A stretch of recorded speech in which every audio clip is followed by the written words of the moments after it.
आप सभी को जय मसीह की। प्रभु आप सभी को बहुत आशीष दे। मेरे भाई और बहनों, आपके सामने कुछ बहुत इंपॉर्टेंट वचन पढ़ने जा रहा हूँ, तो इनकी गहराई को समझना कि ये अधिकार, ये सामर्थ और स्वर्ग की जो बातें परमेश्वर ने कही हैं वो हमें कब मिलती हैं और हमें किस प्रकार का जीवन जीना ज़रूरी है ताकि हम अपने लाइफ के हर एक हिस्से में जय कैसे पाएँ और किस किस चीज़ों पर हमें जय पानी है। तो ध्यान से समझना, आपके लिए कुछ वचन पढ़ने हैं और आपका ज़्यादा समय ना लेते हुए, लेकिन ये बातें जानना हमारे लिए बहुत ज़रूरी है। ध्यान रखना। लिखा है, अगर हम प्रकाशित वाक्य में पढ़े 2 अध्याय 7वीं आयत, 11वीं आयत और 17वीं आयत, 26वीं आयत, तो लिखा है कि जिसके कान हो वे सुन ले कि आत्मा कलीसियाओं से क्या कहता है। जो जय पाए मैं उसे जीवन के पेड़ में से जो परमेश्वर के स्वर्गलोक में है फल खाने को दूंगा। मतलब परमेश्वर का वचन कह रहा है कि जो जीवन का पेड़ है उसमें से जो फल किसको मिलेगा? जो जय पाएगा। जय किस पे पानी है? शत्रु पर। हमारे जो शत्रु हैं, हमारा शत्रु कौन है? वो गंदी दुष्ट की शक्तियाँ जो बीमारी के रूप में, कर्जे के रूप में, घटी के रूप में, लड़ाई दंगे के रूप में, मौत, एक्सीडेंट्स के रूप में या जो रोगों के रूप में काम कर देते, जो गुस्सा, कुड़कुड़ाहट, डाह, जलन, मतवालापन, व्यभिचार की बातें और मतलब ईर्ष्या, नामाफी की बातें, ये सारे हमारे शत्रु हैं।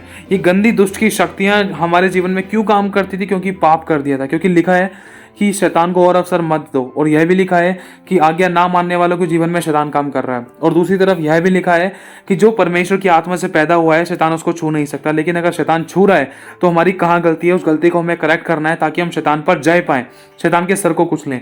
अगर उसके हम सर को कुचलते हैं, अगर शैतान पर जय पाते हैं, तो परमेश्वर का वचन कहता है कि देख, जीवन के पेड़ में जो स्वर्गलोक में है ना परमेश्वर के, उसमें से तुझे मैं फल खाने को दूंगा। एक और वचन लिखा है जिसके कान हो वह सुन ले कि आत्मा कलीसियाओं से क्या कहता है। जो जय पाए उसको दूसरी मृत्यु से कुछ हानि ना पहुंचेगी। दूसरी मृत्यु क्या है? दूसरी मृत्यु है अधलोक और आग की झील। मतलब जो आग और गंधक से जलती है वो झील, जिसका कीड़ा कभी नहीं मरता, जिसकी आग कभी नहीं बुझती। पूरे संसार में 2 प्रकार की मृत्यु है, ध्यान रखना। सबसे पहली मृत्यु वो है जो मनुष्य धरती पर अपना जीवन समाप्त करता है, और इसके बाद दूसरी मृत्यु वो होती है जो न्याय के बाद पता चलता है। ध्यान रखना। जैसे कि प्रकाशित वाक्य में अगर हम पढ़ना चाहें तो उसमें लिखा है प्रकाशित वाक्य 20वां अध्याय और उसकी 12वीं आयत में, फिर मैंने छोटे बड़े सब मरे हुओं को सिंहासन के सामने खड़े हुए देखा और पुस्तकें खोली गई। अब इसमें लिखा है कि फिर मैंने छोटे बड़े, मतलब धनी कंगाल, स्वतंत्र दास, छोटा बड़ा, बूढ़ा बुजुर्ग, गरीब अमीर, सब प्रकार के लोग जिन्होंने अपना जीवन धरती पर समाप्त किया। मतलब अब धरती पर कोई भी मनुष्य शारीरिक रूप में जीवित नहीं है। ध्यान रखना। क्यों? क्योंकि सिर्फ अब ये वो मोमेंट है जब न्याय किया जा रहा है। मतलब सब कुछ खत्म होने के बाद मनुष्य का एक आखिरी न्याय किया जा रहा है कि कहाँ जाना है, कि स्वर्ग में पिता परमेश्वर के साथ हमेशा वास करेगा या फिर अनंत काल की दूसरी मृत्यु के पास जाएगा। तो यहाँ पर साफ लिखा है ये एक न्याय का समय है, ये वो मोमेंट है, ये वो समय है। जैसे कि अगर आप प्रकाशित वाक्य का 20वां अध्याय का ये हेडिंग पढ़ोगे तो लिखा है बड़ा श्वेत सिंहासन और अंतिम न्याय। मतलब ये आखिरी न्याय है जिसके सामने से मनुष्य को गुजरना था। तो हुआ क्या कि अब ये वो मोमेंट है, जैसे कि उदाहरण के तौर पर एक बच्चा है या 10वीं क्लास में पढ़ता है तो उसको 11वीं में या 12वीं में या BA में जाने के लिए ना उसको एक एग्ज़ाम देना पड़ेगा, या नेक्स्ट क्लास में जाने के लिए उसको एक बड़ा एग्ज़ाम देना पड़ेगा। तो उस एग्ज़ाम के तौर पर उसका न्याय किया जाएगा कि उसने एग्ज़ाम कैसा किया है। तो मतलब ये धरती वाला जीवन है ना, एक तरीके से हमारे लिए टेस्ट है, और हमें रूल्स और रेगुलेशंस भी बता दिए गए हैं, हमें क्वेश्चन आंसर्स भी दे दिए गए हैं, हमें तरीका बता दिया गया है, डू एंड डोंट्स की लिस्ट हमारे सामने रख दी है, क्या हमें करना चाहिए, क्या नहीं करना चाहिए, क्या करने से हमें क्या फ़ायदा, क्या नहीं करने से और हमें क्या नुकसान हो सकता है। तो हमें सब कुछ बता दिया गया है, सब कुछ हमारे सामने है। तो टेस्ट अब हमारा है, तो हम किस प्रकार से उस टेस्ट को पास करें और स्वर्ग अनंत काल का जीवन जिए। क्यों? क्योंकि लास्ट में तो परिणाम निकलता है, इसका न्याय निकलता है, रिजल्ट निकलता है। अगर पास हो गए तो अगली क्लास में पहुंच जाते हैं। तो इसी तरीके से ये लिखा है अंतिम न्याय। तो एक बार वचन पढ़ना चाहता हूँ। ये पृथ्वी का जीवन हमारे लिए ना एक टेस्ट है, ध्यान रखना। हमें परमेश्वर की व्यवस्था की पुस्तक दे दी गई है ताकि इसके द्वारा हम अपने आप को जांचें और परखें और वचन को अपने हृदय में रख छोड़े ताकि उसके विरुद्ध पाप ना करें। और जिन लोगों ने इस बात को हल्के में लिया और अपना जीवन सही आनंद और खुशी से बिताया और परमेश्वर की आज्ञा का पालन नहीं किया, तो उनके साथ क्या हुआ? शुरुआत में तो सब कुछ ठीक है, लेकिन अंतिम न्याय के आगे फिर क्या होगा? देखो, एक उदाहरण के तौर पर बताना चाहता हूँ क्योंकि पवित्र बाइबल में ये भी दे रखा है। एक सच्चा उदाहरण है लूका का। अगर आप 16वां या 17वां अध्याय पढ़ने की कोशिश करो तो उसमें आप जान पाओगे कि एक वो धनवान व्यक्ति था जिसके पास बहुत धन था, शाही वस्त्र पहनता था, राजा महाराजाओं वाले, और बहुत धन था उसके पास। लेकिन जब वो खाना वाना खाने बैठता था उसका खाना खाने के द्वारा खाने खाते समय वो रोटी से अपना हाथ वाथ पोंछता था, मुंह पोंछता था, रोटी से मुंह पोंछ पाछ कर उसको फेंक देता था और उस रोटी को कुत्ते खाते थे। तो उसकी डेवढ़ी के बाहर ना एक लाजर नाम का व्यक्ति था, वो वहाँ पर छोड़ दिया जाता था और उस लाजर को कुछ भी अच्छा खाना नहीं मिलता था, वरन वो उस राजा, उस धनवान की जूठन खाकर अपना गुजारा करता था और परमेश्वर का हर बात में धन्यवाद करता था। और उसके घाव को कुत्ते चाटते थे और वो बहुत बीमार और परेशान था। वो लाजर बहुत घाव से भरा हुआ था। तो एक मोमेंट ऐसा आया कि धनवान भी मर गया और गाड़ा गया और लाजर भी मर गया, और लिखा है कि वो स्वर्गदूतों के द्वारा अब्राहम की गोद में परमेश्वर के स्वर्ग मतलब परमेश्वर के स्वर्गलोक में वो पहुंचाया गया, अब्राहम पिता की गोद में। तो कुछ मोमेंट ऐसा हुआ जब उस लाजर की आंख खुली तो उसने अपने आप को अब्राहम की गोद में पाया स्वर्गलोक में, और अच्छी शांति पाते हुए, भला चंगा और सुख पाते हुए, शांति पाते हुए।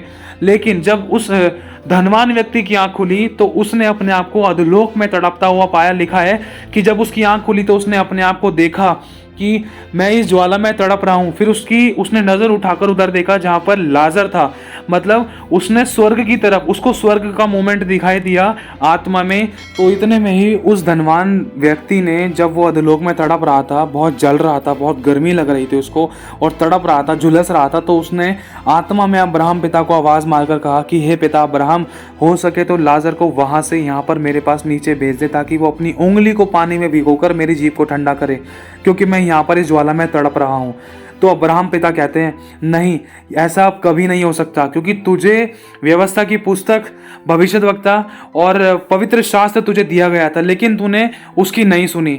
और दूसरी बात यह है, ये भी कहा था अब्राहम पिता ने कि देख, लाजर अपनी बुरी वस्तुएं पा चुका था, लेकिन अब वो यहाँ पर शांति पा रहा है, लेकिन तू अपनी अच्छी वस्तुएं पा चुका था, तूने आगे का पालन नहीं किया, तूने समझा नहीं, तूने दीन दरिद्र पर अनुग्रह नहीं किया और तू व्यवस्था के अनुसार नहीं चला, इसलिए अब तू वहां पर अधोलोक में ज्वाला में तड़प रहा है। अब तेरे और मेरे बीच में ऐसा भारी गहरा गड्ढा है कि कोई ना तो यहां से वहां जा सकता, ना तो कोई वहां से यहां आ सकता। साफ अब्राहम पिता ने उस धनवान से कह दिया था। तो हुआ क्या, उस धनवान ने एक बात और बोली कि हे पिता अब्राहम, अगर हो सके तो मेरे 4 भाई और हैं, तो उनके पास लाजर को जिंदा करके वहां पर भेज दे, ताकि वो जान ले कि वो मेरे ऐसा जीवन ना जिए, क्योंकि मैं यहाँ पर इस अधोलोक ज्वाला में तड़प रहा हूँ। मैं नहीं चाहता कि मेरे भाई लोग भी यहाँ पर आए। तो अब्राहम ने कहा, देख सुन, तुझे भी व्यवस्था की पुस्तक दी गई थी, देख पृथ्वी पर और भी व्यवस्था की पुस्तकें हैं, पवित्र शास्त्र दिया गया है, परमेश्वर का वचन दिया गया है, व्यवस्था की पुस्तक है, परमेश्वर के भविष्यद्वक्ता हैं। अगर वो बचना चाहेंगे तो वो उनकी सुने, ये उनके हाथ में है, क्योंकि पाप की मजदूरी मृत्यु है। अब उन्होंने अपना तरीके से बताकर छोड़ दिया, फिर उसके बाद वो ज्वाला में तड़पता रहा। तो इसी तरीके से मेरे भाई और बहनों, हमें धरती पर है ना, टेस्टिंग टाइम के लिए टेस्ट है हमारा। ये टाइम ऐसा, हमें अपने आप को प्रूफ करके दिखाना है और अपने उद्धार के कार्य को पूरा करना है, ताकि हमारा कोई मुकुट और उद्धार छीन ना ले। एक बार फिर से पढ़ना चाहता हूँ। फिर मैंने छोटे बड़े सब मरे हुओं को सिंहासन के सामने खड़े हुए देखा और पुस्तकें खोली गई।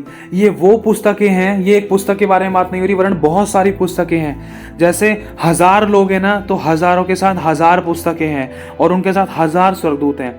जैसे एक व्यक्ति है और उसके साथ एक स्वर्गदूत भी है और उसके साथ एक पुस्तक भी है। वो एक एक स्वर्गदूत समझने की कोशिश करना कि एक एक स्वर्गदूत एक एक मनुष्य के साथ रहता है, आपके मेरे हम सबके साथ रहता है। लेकिन शायद हम लोग कुछ कुछ जानते, कुछ कुछ नहीं जानते, लेकिन उस स्वर्गदूत को सब कुछ मालूम है। वो स्वर्गदूत हमारे दिनचर्या की, बचपन से लेकर बुढ़ापे तक, वरन आखिरी सांस तक की सब बातें उस पुस्तक में लिखता है। तो आगे लिखा है, तो ये वही पुस्तकें हैं। लिखा है, और सब छोटे बड़े सब मरे हुओं को सिंहासन के सामने खड़े हुए देखा और पुस्तकें खोली गई, और फिर एक और पुस्तक खोली गई। ये 2 प्रकार की पुस्तकें हैं। एक तो वो सभी पुस्तकें हैं जिसमें लोगों के कामों के बारे में लिखा हुआ है, लोगों ने काम कैसे किए, प्रभु को वचन को जानने के बाद या अनजाने में या जानबूझकर किसी भी तरीके से लोगों ने अपना जीवन कैसे बिताया जब उनको पृथ्वी पर अच्छा जीवन मिला। तो और ये एक दूसरी पुस्तक वो है जिसमें उन लोगों का नाम लिखा हुआ है जो परमेश्वर पर विश्वास करते हैं और जो उसके अनुसार जीवन बिताते हैं, पवित्र भय मानते हैं, भय मानकर उसके मार्गों पर चलते हैं और उसी की सिद्ध इच्छा पूरी करते हैं, जो आत्मा के अनुसार चलते हैं। ये वो लोग हैं जिनका नाम उस जीवन की पुस्तक में लिखा है। तो लिखा है अर्थात जीवन की पुस्तक, और जैसा उन पुस्तकों में लिखा हुआ था वैसा ही उनके कामों के अनुसार उन मरे हुओं का न्याय किया गया। समुद्र ने उन मरे हुओं को जो उसमें थे दे दिया, और मृत्यु और अधोलोक ने उन मरे हुओं को जो उसमें थे दे दिया। मतलब ये मोमेंट ऐसा है कि परमेश्वर यहोवा प्रभु यीशु मसीह स्वयं सिंहासन लगाकर बैठे हैं तो इस धरती पर जितने भी लोगों ने अपना जीवन समाप्त किया था, या प्रभु की इच्छा के अनुसार गए थे, या प्रभु का भय मानते हुए गए थे, आज्ञा पालन करते हुए गए थे, या बुराई या पाप करते हुए गए थे, या एक्सीडेंट्स में मारे गए थे, या किसी भी तरीके से समुद्र में डूब गए थे, या पाप करने के कारण, विश्वास ना करने के कारण, या अधोलोक में चले गए थे, तो उन सबको एक बार लास्ट में अंतिम न्याय के समय इकट्ठा किया गया। क्योंकि यहाँ पर लिखा है कि वैसे ही उनके कामों के अनुसार उन मरे हुओं का न्याय किया गया, क्योंकि समुद्र ने उन मरे हुओं को जो उसमें थे दे दिया, और मृत्यु और अधोलोक ने उन मरे हुओं को जो उसमें थे दे दिया, और उनमें से हर एक के कामों के अनुसार उनका न्याय किया गया, और मृत्यु और अधोलोक आग की झील में डाले गए। यह आग की झील दूसरी मृत्यु है, और जिस किसी का नाम जीवन की पुस्तक में लिखा हुआ ना मिला, वह आग की झील में डाला गया। तो इससे मेरे भाई और बहनों पता चलता है, हमें अगर अपना नाम जीवन की पुस्तक में लिखवाना है तो उसकी आत्मा के अनुसार चलना भी पड़ेगा, क्योंकि वचन में लिखा है। ये तो देखो साफ रूल्स और रेगुलेशंस है, हाँ की हाँ, ना की ना। अगर करोगे तो ये फायदा है, अगर नहीं करोगे तो ये नुकसान है। ये वचन परमेश्वर ने साफ बता दिया है कि भाई तुम्हें क्या करना चाहिए, क्या नहीं करना चाहिए, किसके अनुसार तुम अच्छा जीवन पाओगे, किसके अनुसार तुम मृत्यु को पा सकते हो। तो वचन में साफ लिखा है, जो मुझ पर विश्वास करता है उसको दूसरी मृत्यु से भी कुछ हानि नहीं होगी, और जो मुझ में बना रहेगा आखिरी सांस तक विश्वास करके पाया जाएगा, और जो जय पाएगा। ध्यान से समझना है, मैं अगर फिर से वो वचन पढ़ देना चाहता हूँ। लिखा है, जिसके कान हो वह सुन ले कि आत्मा कलीसियाओं से क्या कहता है। जो जय पाए उसको दूसरी मृत्यु से हानि ना पहुंचेगी। मतलब वचन साफ कह रहा है कि जो प्रभु की आत्मा के चलाए चलते हैं वो किसी व्यवस्था के अधीन नहीं है। व्यवस्था चाहे कुछ भी कहती थी, पाप की मजदूरी मृत्यु है, लेकिन जो आत्मा के चलाए चल रहे हैं वो व्यवस्था के अधीन नहीं हो सकते। आत्मा क्या है? परमेश्वर का वचन, आज्ञाएं, उसकी अधीनता, उसकी नम्रता और उसके प्रेम के अनुसार। अगर नम्रता, दीनता, प्रेम के स्वभाव से अगर हम जीवन बिता रहे हैं, माफ कर रहे हैं, आगे बढ़ रहे हैं, और सब प्रकार के अभिलाषाओं से, बुरी बातों से, बुरे कामों से, उन प्रकार की शैतान की देखी अंधी की ताकतों से अगर हम बच रहे हैं, वरन शैतान पर जय पा रहे हैं और अपने आप को बुराई के मार्ग से बचा कर रखा है, तो इसे कहते हैं जय पाना। और लिखा है, जो जय पाए उसे दूसरी मृत्यु से कुछ हानि ना पहुंचेगी। यहाँ पर खुदावन साफ कह रहा है। अब एक बार कुछ आपके लिए वचन पढ़ देना चाहता हूँ कि हमें किन किन बातों पर जय पानी और किन किन चीजों से बचकर रहना है, शैतान की किन ताकतों पर हमें जय पानी, शैतान का तमाशा कैसे बनाना है, शैतान को कुचलना कैसे है, शैतान किस किस तरीके से, किस किस रूप में, किन किन कामों के द्वारा काम करता था, हमारी आत्मिकता को खराब करने की कोशिश करता था। तो ध्यान से समझना, ये बहुत गहरी बातें हैं मेरे भाई और बहनों। लिखा है रोमियो का पहला अध्याय, अगर हम पढ़ना चाहें, रोमियो के पहले अध्याय में लिखा है, और पहला अध्याय उसका 24वीं आयत से अगर हम पढ़ना चाहें तो 24 से पढ़ सकते हैं, या फिर 28 से पढ़ सकते हैं। जब उन्होंने परमेश्वर को पहचानना ना चाहा तो परमेश्वर ने भी उन्हें उनके निकम्मे मन पर छोड़ दिया कि वे अनुचित काम करें। इसलिए वे सब प्रकार के अधर्म और दुष्टता और लाभ और बैरभाव से भर गए, और ढाह और हत्या और झगड़े और छल और ईर्ष्या से भरपूर हो गए। ये सारे शैतान के काम हैं।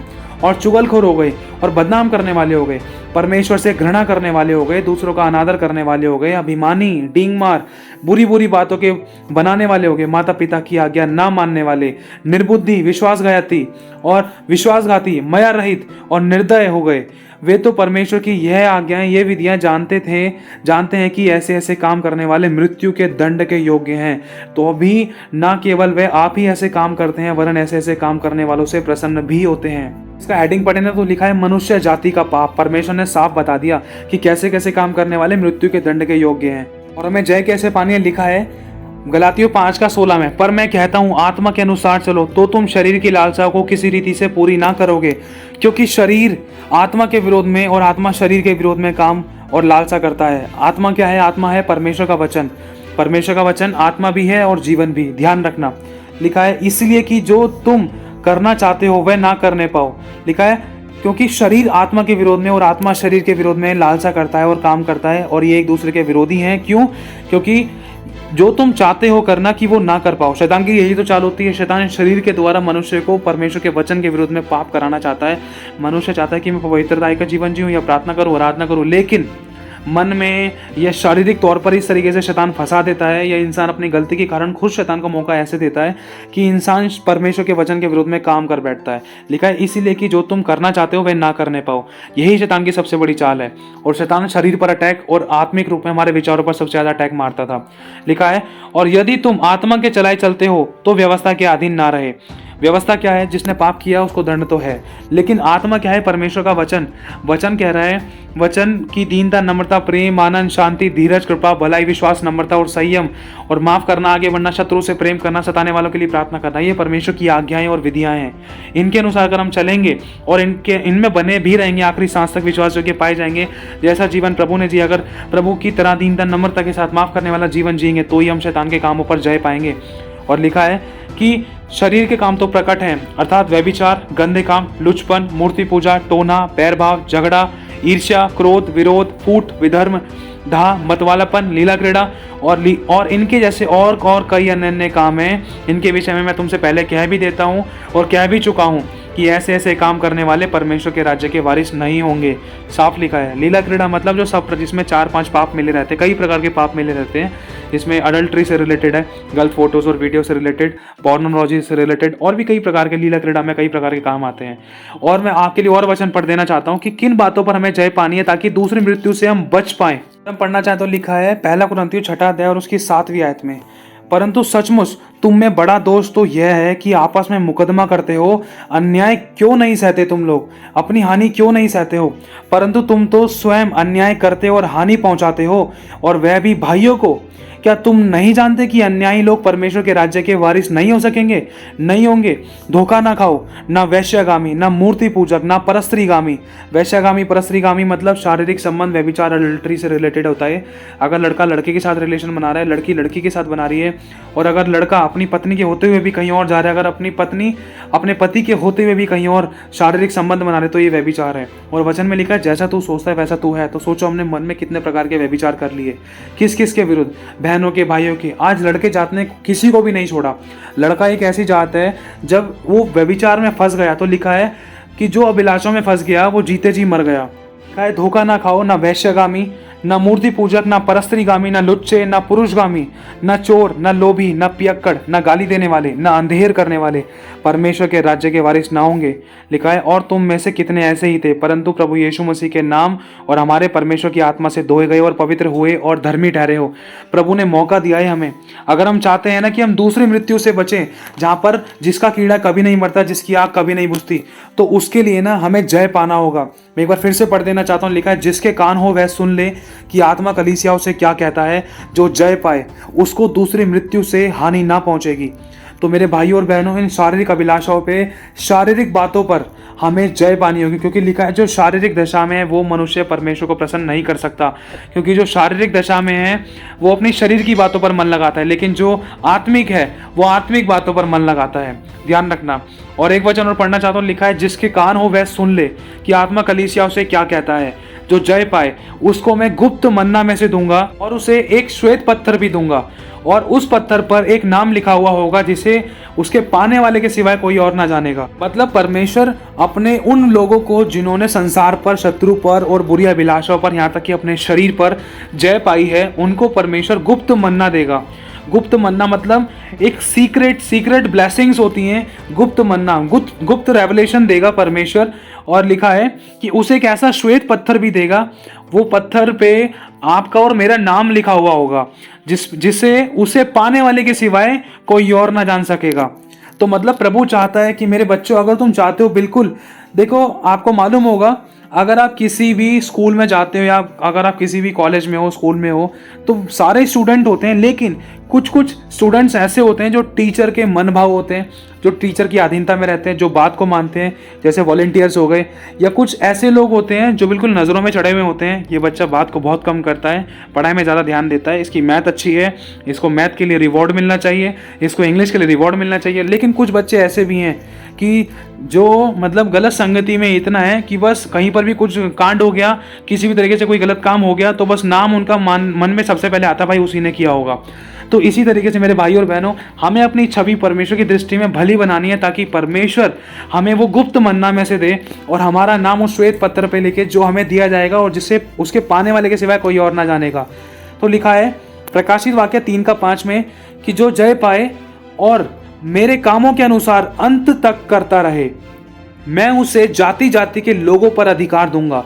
मतलब परमेश्वर सब प्रकार की जातियों पर, शारीरिक जातियों पर और उन दुष्ट की गंदी जातियों पर प्रभु यीशु मसीह हमें अधिकार देगा, मतलब जो अंत तक धीरज धरे रहेगा और अंत तक उसकी आज्ञा के अनुसार करते रहेगा, तो परमेश्वर उसको अधिकार देगा और वह लोहे का राजदंड लिए हुए उन पर राज्य करेगा।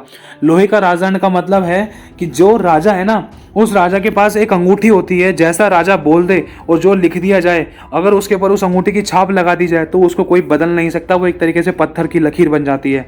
अगर राजा ने कहा है उसको मारना है तो उसको मारना है, राजा ने कहा है उस दुष्ट आत्मा को नष्ट करना है तो नष्ट करना है, राजा ने कहा है उसको मेरे पास लाओ तो लाओ, राजा ने कहा है वहां पर राज्य बनाओ या इसको मारो, इसको अगवा करो, तो करना है। तो इसी तरीके से प्रभु ने हमें आत्मिक संसार पर राज्य करने का अधिकार दिया है। और प्रभु कहता है जो अंत तक करता रहेगा उसको मैं एक लोहे का राजदंड दूंगा। राजदंड का मतलब यही होता है, एक तरीके से बहुत सामर्थ्य और गहरा भारी अधिकार होता है, जिसमें कि आपको मालूम होगा कि बड़े बड़े परमेश्वर के अभिषिक्तों को भी परमेश्वर ने इतने ऊंचे पर उठाया है कि यहाँ पर वर्ल्ड के नंबर 1 प्रेसिडेंट्सों के लिए भी प्रार्थना की गई है। उनको वर्ल्ड के नंबर 1 प्रेसिडेंटों के द्वारा भी सम्मान मिला है। ध्यान रखना, इस बात को मैं फिर से कहना चाहता हूँ, जो परमेश्वर के बहुत सामर्थ्य, बहुत आत्मा के चलाए जो चलने वाले अभिषिक्त हैं, उनको भी परमेश्वर ने बड़े बड़े मतलब वर्ल्ड के बेस्ट से बेस्ट नंबर 1 लोगों के द्वारा भी परमेश्वर ने इज्जत मान सम्मान दिलाया है। मतलब क्यों? क्योंकि शारीरिक जाति पर भी परमेश्वर ने अपने लोगों को अधिकार दिया है कि जाति जाति तेरे पास आएगी, और लिखा है जो जय पाए उसे इसी प्रकार श्वेत वस्त्र पहनाया जाएगा और मैं उसका नाम जीवन की पुस्तक में से किसी रीति से ना काटूंगा। मतलब काटा जा सकता है। प्रभु कह रहा है नहीं काटूंगा, मतलब काटा जा सकता है, काटा भी जा सकता है। अगर हम जय पाते हैं और उसके अनुसार करते हैं, आखिरी सांस तक विश्वास योग्य और धर्मी, और उसकी बाट जोते हैं कि हाँ प्रभु मुझे तेरे ग्रहणियों के जीवन जीना है, बुराई में हाथ नहीं मिलाना है, गलत संगति में नहीं जाना है, और अपनी शारीरिक अभिलाषों पर मुझे कंट्रोल करना है, नियंत्रण करना है, संयम करना है और जय पानी है, तेरी आत्मा की अगुवाई में मुझे चलना है, चाहे कुछ मिले ना मिले तू मेरा परमेश्वर है, तो उसे कहते हैं कि संसार पर और उस शैतान पर जय पाना। ध्यान रखना, क्यों? क्योंकि वो मनुष्य उस शरीर के अनुसार नहीं, मनुष्य को देखकर नहीं, शारीरिक समस्या को देखकर नहीं, वरन परमेश्वर की आत्मा की अगुवाई में चलता है। मैं फिर से कहना चाहता हूँ एक उदाहरण के तौर पर, जैसे कि दाऊद ने जब शेर और भालू को मारा था परमेश्वर की सामर्थ के द्वारा, तो दाऊद के सामने गोलियत खड़ा हुआ था। गोलियत से कोई लड़ने वाला नहीं था, लेकिन गोलियत ने आत्मा में पहले ही जय पाली थी कि मेरे परमेश्वर यहोवा ने जब शेर और भालू को मेरे हाथ में कर दिया था, उनको मेरे द्वारा मरवा डाला, खत्म कर दिया, तो गोलियत क्या है फिर मेरे सामने? दाऊद ने आत्मा में ही जय पाली थी उससे लड़ने से पहले ही। तो फिर हुआ क्या? दाऊद ने उस गोलियत की गर्दन को काट दिया, काटने से पहले सिर्फ एक पत्थर से उसको मार दिया। सोच कर देखो, ये बहुत गहरी बात है। क्यों? क्योंकि दाऊद को परमेश्वर पे ये भरोसा था कि शैतान मेरे पैरों के नीचे है और किसी भी प्रकार की कोई भी समस्या मेरा कुछ नहीं बिगाड़ सकती, क्योंकि मेरे को यहोवा ने जय दिलाई है। अब उसने विश्वास के पत्थर के द्वारा उस गोलियत के माथे में जो मारा था, वो गोलियत मुंह के बल उसके सामने गिरा और उस दाऊद ने गोलियत की गर्दन को काट दिया और जयवंत हुआ। इसीलिए मेरे भाई और बहनों, जैसे यीशु संसार में जयवंत रहा, वैसे हमें भी जयवंत से बढ़कर बनाया है प्रभु ने। अब मैं आगे और पढ़ना चाहता हूं, तो हमें जय पानी है। अगर हम चाहते हैं कि हम परमेश्वर के स्वर्ग में उस श्वेत वस्त्र को पाएं, जैसे कि वचन में साफ लिखा है, जो जय पाए उसे इसी प्रकार श्वेत वस्त्र पहनाया जाएगा। श्वेत मतलब धार्मिकता का पवित्र वस्त्र, जिसमें कोई ना दाग, ना कोई धब्बा, ना कोई झुर्री, जिसमें ना कोई पाप का अंक, कुछ नहीं है, जो बिल्कुल श्वेत है, जो स्वयं प्रभु यीशु मसीह की तरह है। ध्यान रखना, पहनाया जाएगा और मैं उसका नाम जीवन की पुस्तक में से किसी रीति से ना काटूंगा। मतलब ये वो लोग हैं जिन्होंने खुदावंत के अनुसार समय बिताया, अपना टाइम, पैसा, एनर्जी लगाया, खुदा के अनुसार जीवन बिताया और अपना नाम जीवन की पुस्तक में लिखने के लिए तैयार करवाया। क्यों? क्योंकि कर्म किया, क्योंकि आज्ञा पालन की मजदूरी अनंत काल का जीवन है और जीवन उसी को मिला है जिसका नाम जीवन की पुस्तक में है। और दूसरी तरफ ये लिखा है पाप की मजदूरी मृत्यु है, और मृत्यु उसी को मिली थी जिसने आज्ञा का पालन नहीं किया। अब पाप की मजदूरी है मृत्यु। तो अब इस मृत्यु के बारे में हम उस धनवान को लेकर जान सकते हैं, धनवान को समझ के जान सकते हैं। धनवान एक बहुत अच्छा उदाहरण है कि वह अधोलोक में क्यों गया, जब बाहर व्यवस्थाएं भी थी और भविष्यद्वक्ता भी थे, प्रभु के लोग भी थे, फिर भी क्यों? क्योंकि उसने वचन के अनुसार नहीं किया, आज्ञा पालन नहीं किया और अधोलोक में चला गया था। तो आगे लिखा है कि जो जय पाए उसे मैं अपने परमेश्वर के मंदिर में एक खंबा बनाऊंगा और वह फिर कभी बाहर ना निकलेगा। मतलब खुदावन अपने इतना नजदीक रखेगा हमें कि वो अपने से दूर होने ही नहीं देगा। लेकिन उसके लिए क्या करना होगा? आज हम खुदा के लिए कभी कभी तरसते ना, खुदा मुझे अपने पास बुला ले, मेरे सीने से लग जा, खुदा मुझे अपने सीने से लगा ले। तो खुदा हमें ऐसे सीने से लगा कर रखेगा कि परमेश्वर कभी हमें बाहर निकलने नहीं देगा अपने पवित्र मंदिर, अपने उपस्थिति में से। लिखा है कि सिंहासन के जो जय पाए मैं उसे अपने साथ अपने सिंहासन पर बैठाऊंगा, जैसे मैं भी जय पाकर अपने पिता के साथ उसके सिंहासन पर बैठा हूं। देखो, एक अंधा दूसरे अंधे को मार्ग नहीं दिखा सकता। जो काम यीशु ने किया है वो काम हमें भी करना है। जब यीशु खुद कह रहा है कि जैसे मैं भी जय पाकर पिता के साथ में उसके साथ उसके सिंहासन पर बैठा हूं, तो तुम भी उसी प्रकार जो जय पाएगा मेरे साथ मेरे सिंहासन पर बैठकर राज्य करोगे। अब खुदावन साफ कह रहा है, लेकिन उसके लिए क्या करना है? हमें जय पानी है। अब जय किस पर पानी है वो बातें आपको बता दी गई हैं कि किन किन बातों पर, किन दुष्ट की शक्तियों पर, किन कामों पर, किन अभिलाषाओं पर जय पानी है। और हमें किसके अनुसार चलना है? चलना है हमें परमेश्वर के वचन और आत्मा के अनुसार। वचन और आत्मा एक ही है, ध्यान रखना। एक बार फिर से पढ़ देना चाहता हूँ। लिखा है कि जो जय पाए मैं उसे अपने साथ अपने सिंहासन पर बैठाऊंगा, जैसे मैं भी जय पाकर अपने पिता के साथ उसके सिंहासन पर बैठ गया हूं। और मेरे भाइयों और बहनों, ये सारी बातें पता है कब पूरी होंगी? ये सारी बातें कब पूरी होंगी? इसकी जड़ ये है। अब आखिरी वचन आपके लिए पढ़ना चाहता हूँ। लिखा है, जो जय पाए वही इन वस्तुओं का वारिस होगा, और मैं उसका परमेश्वर होऊंगा और वह मेरा पुत्र होगा। मेरे भाइयों और बहनों, ये बहुत गहरी बात है। तो हमें परमेश्वर के अनुसार चलना है, जैसे यीशु ने हमें जैवन से बढ़कर बनाया है। क्योंकि लिखा है कि देख, शत्रु को मैंने शत्रु को तुम्हारे पांव के नीचे कुचलवा दिया है। और यह भी लिखा है, मैंने शत्रु की सारी सामर्थ पर तुम्हें अधिकार दिया है और तुम्हें किसी वस्तु से कोई हानि नहीं होगी। लेकिन अगर हम शत्रु को सर पे चढ़ा रहे हैं तो इसे जय पाना नहीं कहते हैं। हम शैतान के गीत गा रहे हैं, शैतान की बातें कर रहे हैं, शैतान की संगति में जा रहे हैं और शैतानी काम कर रहे हैं, तो इसे जय पाना नहीं कहते। मतलब शैतान को अवसर देने वाली बात है। अगर हम चाहते हैं कि परमेश्वर हमारा पिता ठहरे और हम उसके पुत्र ठहरे, और इन सभी जय पाने वाली इन आशीषों को अगर हम अपने जीवन में, इन ब्लेसिंग्स को पाएं जो प्रभु के अनुग्रह से हमारे जीवन में दी गई हैं, तो उसके लिए हमें सिर्फ एक ही काम करना है, जय पानी है। मैं फिर से कहना चाहता हूँ मेरे भाइयों और बहनों, क्योंकि देखो, एक उदाहरण ऐसा है कि यीशु मसीह ने जब अपने चेलों को भेजा, उनसे कहा, देखो, स्वर्ग का सारा अधिकार मुझे दिया गया है, और जैसे पिता ने मुझे भेजा वैसे मैं तुम्हें भेजता हूँ। जाओ, सुसमाचार सुनाओ, आश्चर्य कर्म करो, बीमारों को चंगा करो, मुर्दों को जिलाओ, अंधों को दिखाओ, और लंगड़े दौड़े, गूंगे बोले, बहरे सुने, बड़े बड़े चिन्हों चमत्कार करो, और राज्य का सुसमाचार प्रचार करो। तो क्योंकि मैं जगत के अंत तक सदैव तुम्हारे साथ हूँ। और जब यीशु मसीह के चेलों ने प्रचार करना शुरू किया और यीशु मसीह उनके साथ साथ रहता था, और हुआ क्या कि एक मोमेंट ऐसा था, यीशु मसीह के चेले दुष्ट आत्माओं को निकाल कर यीशु मसीह के पास दौड़े दौड़े आए, और अचानक यीशु मसीह ने कहा, देखो, मैं शैतान को बिजली के समान स्वर्ग से गिरता हुआ देख रहा था। मतलब उस यीशु के चेलों ने शत्रु पर जय पाई। कहाँ? पहले, कुछ टाइम पहले यीशु मसीह ने उन्हीं चेलों के बारे में कहा था कि तुम इस दुष्टात्मा को भी ना निकाल सके। मतलब कि तुम इस दुष्टात्मा को भी ना निकाल सके। हे अल्पविश्वासियों, मैं तुम्हारे साथ कब तक रहूं, तुम्हारी कब तक सहता रहूं? क्यों? क्योंकि प्रभु यीशु मसीह के पास है ना, एक ऐसा व्यक्ति आया था जिसका कोई जानने वाला, शायद उसका कोई रिलेटिव था, उसके ऊपर दुष्टात्मा थी, और उस दुष्टात्मा को निकालने के लिए उसके बाप ने यीशु के चेलों को बुलाया, लेकिन चेले निकालने में असमर्थ हुए, नहीं निकाल पाए। तो यीशु के पास ले जाया गया उस दुष्टात्मा ग्रसित व्यक्ति को। तो यीशु ने कहा कि मैं तुम्हारे साथ कब तक रहूं? यीशु ने अपने चेलों से कहा था, मैं तुम्हारी कब तक सहता रहूं? एक ऐसी जाति है जो बिना उपवास और प्रार्थना के नहीं जाती। और दूसरी बात, जब उन्होंने परमेश्वर की सामर्थ को समझा और प्रभु के अनुसार करने की कोशिश करी, अपने जीवन को प्रभु के आगे सौंप दिया, तो लिखा है कि परमेश्वर ने, यीशु मसीह ने अपने चेलों को अधिकार और सामर्थ से परिपूर्ण किया, सब कुछ दिया, और कहा कि जो मेरा है वो तेरा है, जो तेरा है वो मेरा है। और बहुत सारी बातें हैं मेरे भाइयों और बहनों।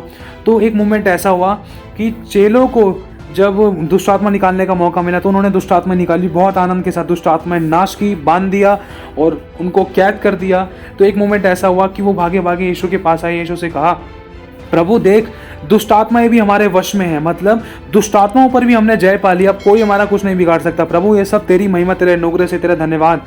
तो हुआ क्या? पिता तेरा धन्यवाद। तो एक मोमेंट ऐसा हुआ, उसी समय यीशु मसीह ने उन चेलों से कहा, इस बात से प्रसन्न मत होना कि दुष्ट आत्मा तुम्हारे वश में है, लेकिन इस बात से प्रसन्न होना कि स्वर्ग में तुम्हारा नाम लिखा है। सबसे बड़ी बात यही है। प्रभु ने कहा है, बेटा, दुष्ट आत्मा निकालने वाली बात से, चिन्हों चमत्कारों से या आशीष मिल रही है, इन बातों से खुश मत होना। खुश सिर्फ इस बात से होना कि स्वर्ग के जीवन की पुस्तक में तुम्हारा नाम लिखा गया है, क्योंकि अगर उसमें नाम लिखा होगा तो ही तुम मेरे साथ रह पाओगे। मैं अपने वचन से बंधा हुआ हूं। तो इसीलिए मेरे भाइयों और बहनों, प्रभु ने साफ कह दिया था, और प्रभु ने आखिरी इस वचन में कह दिया है, लिखा है, जो अभी आपके सामने पढ़ा था मेरे भाइयों और बहनों, कि जो जय पाए वही इन वस्तुओं का वारिस होगा, और मैं उसका परमेश्वर होऊंगा और वह मेरा पुत्र होगा। मैं एक बार ये सारे वचन आपके सामने दोबारा से फिर पढ़ देना चाहता हूँ, ताकि आप इन बातों को ध्यान रखें और समझें। लिखा है, जिसके कान हो वह सुन ले कि आत्मा कलीसिया उसे क्या कहता है। जो जय पाए मैं उसे जीवन के पेड़ में से जो परमेश्वर के स्वर्गलोक में है खाने को दूंगा। जिसके कान हो वह सुन ले कि आत्मा कलीसिया उसे क्या कहता है। जो जय पाए उसको दूसरी मृत्यु से कुछ हानि ना पहुंचेगी। जिसके कान हो वह सुन ले कि आत्मा कलीसिया उसे क्या कहता है, कि जो जय पाए उसको मैं गुप्त मन्ना में से दूंगा, और उसे एक श्वेत पत्थर भी दूंगा, और उस पत्थर पर उसका नाम लिखा होगा, और उसे पाने वाले के सिवाय कोई और न जानेगा। और लिखा है, जो जय पाए और मेरे कामों के अनुसार अंत तक करता रहे, मैं उसे जाति जाति के लोगों पर अधिकार दूंगा, और वह लोहे का राजदंड लिए हुए उन पर राज्य करेगा। और लिखा है, जो जय पाए उसे इसी प्रकार श्वेत वस्त्र पहनाया जाएगा, और मैं उसका नाम जीवन की पुस्तक में से किसी रीति से ना काटूंगा। जो जय पाए उसे मैं अपने परमेश्वर के मंदिर में एक दृढ़ खंभा बनाऊंगा, और वह फिर कभी बाहर ना निकलेगा। लिखा है, जो जय पाए मैं उसे अपने साथ अपने सिंहासन पर बैठाऊंगा, जैसे मैं भी जय पाकर अपने पिता के साथ उसके सिंहासन पर बैठ गया हूँ।